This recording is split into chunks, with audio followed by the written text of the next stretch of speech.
Hello good morning to all class seventh A और B के बच्चे जो हिंदी पढ़ते हैं। आज हम आपको एक नया पाठ पढ़ाने जा रहे हैं। पाठ 9, माँ के नाम नेताजी का पत्र।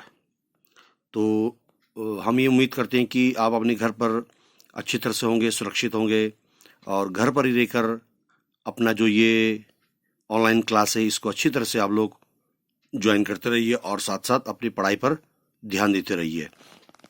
तो जैसे कि आप सभी जानते हैं कि ये जो लॉकडाउन चल रहा है ये कब ख़त्म होगा, कब इसका क्या होगा और स्कूल के बारे में खुलने वुलने का वो तो जो भी होगा वो जानकारी आप लोगों को दे दी जाएगी बाद में।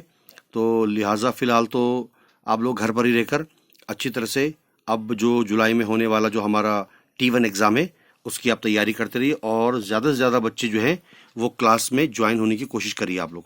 इस तरह से फालतू घूमना, इधर उधर जाना, समय बर्बाद करना, उससे कोई फ़ायदा होने वाला नहीं है। ठीक है, तो इस पर आप ध्यान रखेंगे।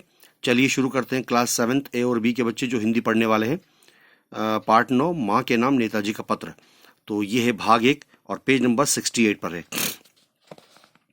यहाँ मैंने आपको एक बार पढ़ाया था, फिर मैं आपको एक बार इसको थोड़ा और रिपीट करा रहा हूँ। जैसे कि हमारे पास कोई भी पाठ या कोई भी कविता है, उसमें सबसे पहले सर्वप्रथम उसमें 3 भाग होते हैं, 3 हिस्से, जिसके 3 पार्ट जो हमारे लिए बहुत ही इम्पोर्टेंट और महत्वपूर्ण है।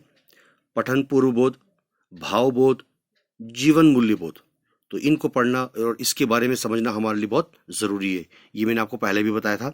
तो चलिए अब शुरू करते हैं यहाँ से।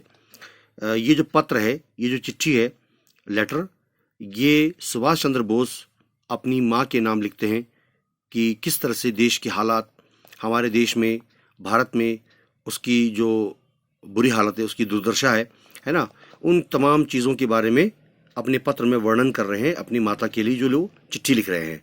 देखिए आगे पेज नंबर 68 पर है। नेताजी सुभाष चंद्र बोस ने ये पत्र जो है, जो अभी लिख रहे हैं, बचपन की हालत में, किशोरावस्था और युवावस्था, जब वो बच्चे थे तब लिखे थे उन्होंने, जब वो जवान हुए उस टाइम लिखे, और जब वो बिल्कुल युवावस्था हो गए, ठीक है ना, और उस आयु में भी, उस उम्र में भी उन्होंने ये पत्र 1912 से लेकर 1921 के बीच लिखे गए थे। इनमें वो ऐतिहासिक पत्र भी है, यानी इन चिट्ठियों में उन जो तारीखी, जो हिस्टोरिकल लेटर भी है, जो उन्होंने इंडियन सिविल सर्विस से त्यागपत्र देते हुए भारत सचिव को लिखा था। यानी कि वो इंडियन सिविल सर्विस की नौकरी से उन्होंने रिज़ाइन देते हुए हमारे इंडिया के, भारत के जो सचिव थे, जो सेक्रेटरी थे, उनको लिखा था।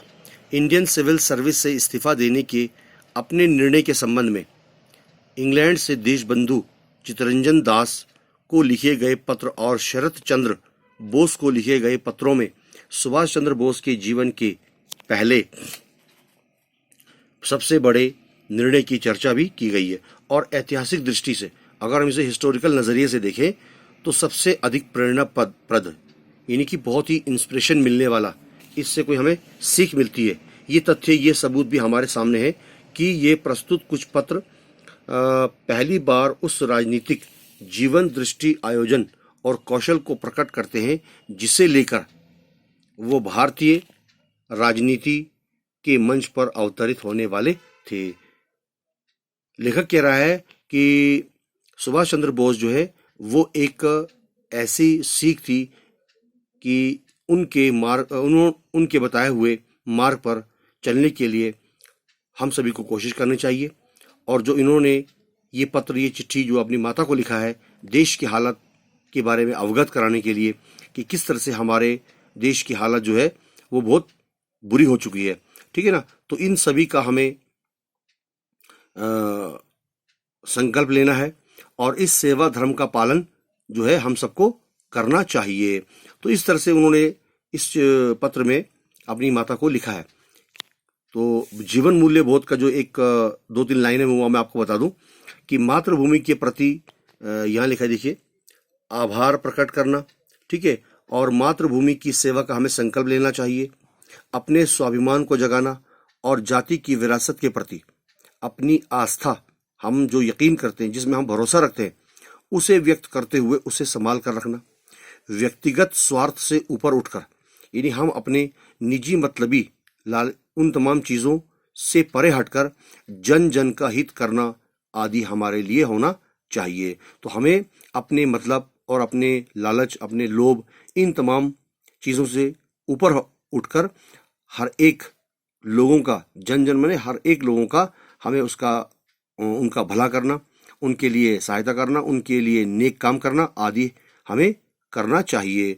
तो कुछ इस प्रकार से इसके पत्र में सुभाष चंद्र बोस जी ने लिखा है।